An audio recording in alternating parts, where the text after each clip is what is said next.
Hello students, कैसे हैं आप लोग। उम्मीद है आपकी पढ़ाई अच्छी चल रही होगी। और आज मैं एक बहुत ही इंपॉर्टेंट टॉपिक पे डिस्कस करने आया हूं कि इज नीट 2020 पोस्टपोन्ड। क्या नीट 2020 पोस्टपोन्ड हुआ है या होने वाला है, इस बारे में आज हम बात करेंगे। देखो, मैं बहुत ज्यादा समय नहीं खाना चाह रहा। बात सीधी सीधी ये है कि नोटिफिकेशन गवर्नमेंट की तरफ से आ चुका है, एनटीए की तरफ से तो अभी कंफर्म है नहीं कि 30 जून से पहले कोई भी एग्जाम कंडक्ट नहीं हो सकता। 30 जून तक कोई भी गैदरिंग नहीं होगी, ये ऑफिशियल नोटिस आ चुका है।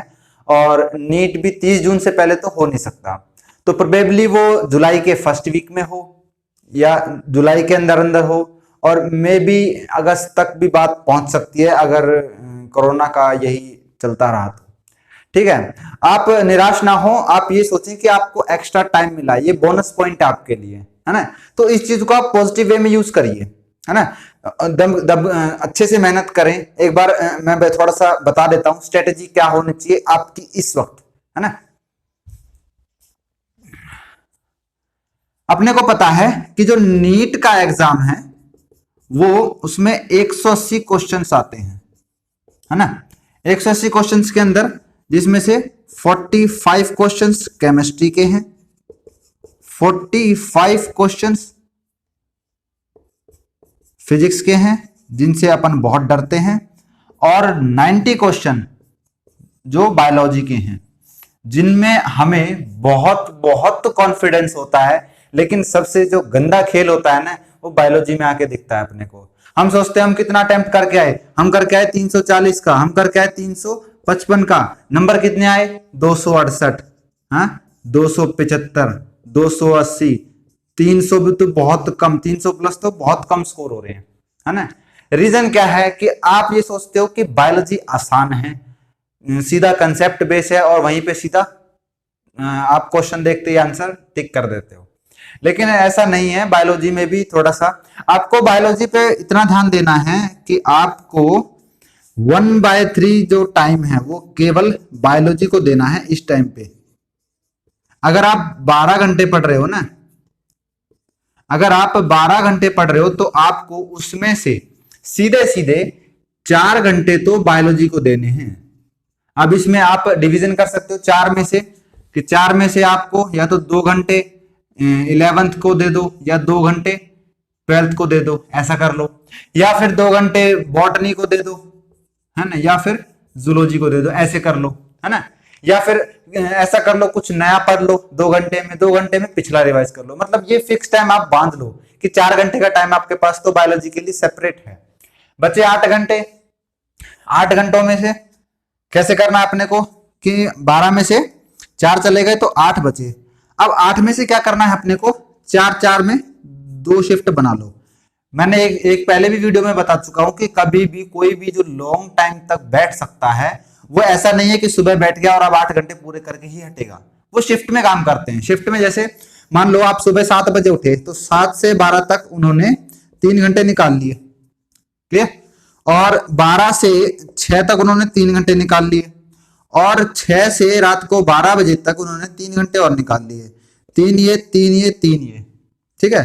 देख लो यहाँ पे 5 घंटे में से 3 घंटे, यहाँ पे 6 घंटे में से 3, यहाँ पे 6 में से 3। तो इस तरह से पढ़ाई करते हैं। ये कितने हो गए, 9 घंटे। मेरे ख्याल से इस वक्त बहुत सफिशियंट है 9 घंटे अगर आप आराम से दे रहे हो। और मैं तो कहता हूं यार, टाइम 9 घंटे कुछ भी नहीं है। अगर आप 2 घंटे बैठ के एक पेज पढ़ रहे हो तो उस घंटे का कोई फायदा नहीं, और अगर आप वही चीज फ्रेश माइंड से 10 मिनट में उसको रिकैप कर ले रहे हो तो उससे तो बढ़िया कोई बात ही नहीं है। तो मेरी मानो तो घंटे के हिसाब से पढ़ाई मत करो, आप टॉपिक डिसाइड कर लो। ज्यादा नहीं तो 6 टॉपिक ऐसे ले लो कि छोटे बड़े मिला के तीनों सब्जेक्ट्स में, कि जो आपको निपटाने ही निपटाने हैं, ठीक। बायोलॉजी क्या है, प्योरली एनसीईआरटी को फॉलो करो और कुछ नहीं, ठीक है। एनसीईआरटी से बाहर कुछ नहीं पढ़ना, क्योंकि 95% जो है पेपर है वो एनसीईआरटी से आता है। और तुम उस बचे हुए 5% के लिए 10 किताबें छानोगे तब भी वो पकड़ में कई बार नहीं आता। मान लो एक बार को आ भी गया तो 95% आपका उतना स्ट्रॉन्ग नहीं हो पाएगा। तो बेसिकली बायोलॉजी को एनसीईआरटी से करो। एनसीईआरटी बहुत केयरफुली, इसके लिए मैं अलग वीडियो बना दूंगा कि किस तरह से एनसीईआरटी को पढ़ना है। फिर बात आती है केमिस्ट्री की। केमिस्ट्री ऑर्गेनिक तो फिलहाल मेरे चैनल पे चल रही है, जिसमें कि केमिस्ट्री में जीओसी में करवा चुका हूँ, हाइड्रोकार्बन करवा चुका हूँ, और हेलोएल्केन करवा चुका हूँ। एल्कोहल फिनॉल ईथर चल रहा है अभी। एल्कोहल फिनॉल ईथर का अभी 6th लेक्चर आ जाने वाला है। तो जीओसी तो आप चाहें तो मेरे चैनल से पढ़ सकते हैं, या कहीं से भी पढ़ लो, आप पढ़ लो, ठीक है, कहीं से भी पढ़ सकते हैं। और केमिस्ट्री में ऑर्गेनिक में अपने को क्या है कि रिएक्शंस की प्रैक्टिस करनी पड़ेगी। जितनी आप ज्यादा प्रैक्टिस करोगे तभी आपको आइडिया लगेगा कि इसमें ये मिलाएंगे तो ये उस रिएक्शन में। मैकेनिज्म बहुत इंपॉर्टेंट है। हम सोचते हैं यार मैकेनिज्म तो आती नहीं एंट्रेंस में, वहां पे तो क्या है एमसीक्यू है, 4 ऑप्शन लगाने होते हैं, लेकिन मैकेनिज्म का सबसे मेन रोल है ऑर्गेनिक के अंदर। तो किसी भी रिएक्शन, लगभग जितनी भी रिएक्शंस हैं, नेम रिएक्शंस को मैं एक बार को छोड़ दूं, तो उनकी आपको लगभग मैकेनिज्म पता होनी चाहिए कि ये कार्बोकेटाइन को फॉलो करेगी, कार्बोनाइन को, या इसमें रिंग एक्सपेंशन है, रिंग कंप्रेशन है, या फिर इसमें हाइड्राइड आयन शिफ्ट हो रहा है, वो आपको नॉलेज होनी चाहिए। इनऑर्गेनिक में मैं कोशिश करूंगा नीट से पहले कि इनऑर्गेनिक के भी 2-3 चैप्टर मैं कवर कर दूं। जैसे केमिकल बॉन्डिंग बहुत इंपॉर्टेंट है, तो उनके कुछ चैप्टर में कंप्लीट करने की कोशिश करूंगा। इनऑर्गेनिक वैसे देखा जाए तो बहुत बहुत इजी है। बेसिकली वहां पे जो एक्सेप्शंस हैं वहां पकड़ होनी चाहिए। अगर इनऑर्गेनिक के एक्सेप्शन से एक अलग से नोटबुक बना लो कि जिसमें इनऑर्गेनिक के सारे एक्सेप्शंस लिखे हों। एक्सेप्शन से बाहर कुछ खास नहीं आता।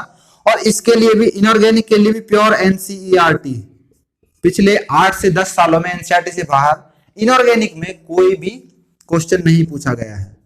इनऑर्गेनिक के लिए प्योर एनसीईआरटी बहुत बहुत सफिशिएंट है। एनसीईआरटी फिजिकल में और फिजिक्स में दोनों में एक ही चीज है, आप बार बार फॉर्मूलाज देखो, कंसेप्ट देखो और उसकी प्रैक्टिस करो, है ना। फिजिक्स में जो 45 क्वेश्चन है, इनका प्रोपेगेंडा कुछ इस तरह से होना चाहिए कि 45 क्वेश्चन है ना, तो आप ये तो बिल्कुल दिमाग से निकाल दो कि 45 के 45 आप ठीक कर सकते हो।